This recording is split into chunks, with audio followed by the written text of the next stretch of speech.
और committee does not take responsibility for the spokesperson mister Naik's comments. देखिए मैं वो मेरी बात का जवाब दीजिए मिस्टर वाचानी। देखिए, आपको मैं- मेरी बात का जवाब पहले देना होगा। Answer me first. अबे मुझे भी तो कुछ आंसर मी फर्स्ट मिस्टर वाचानी। अबे बोलने तो दे यार। आंसर दीजिए पहले मेरी बात का। आपको आंसर देना होगा मिस्टर वाचानी। अरे मैं बोल रहा हूँ, बोलने देना। आंसर दीजिए ना तो मैं मिस्टर दे वाचानी। रहा हूँ ना। जवाब अबे दीजिए। बोल तो रहा हूँ। Answer me first mister Vachani. You have और सेव वाटर कैंपेन को प्रमोट करने वाले, उसको बढ़ावा देने वाले मिस्टर वाचानी ने आज यहाँ पे पूरा पानी का एक गिलास वेस्ट कर दिया।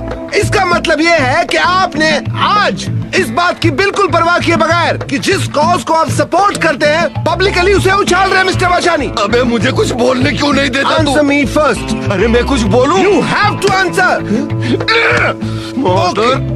आपने अपनी पार्टी की पॉलिटिकल आइडियोलॉजी उछाल दी है मेरे मुंह के ऊपर। क्या बोले? You can not do that.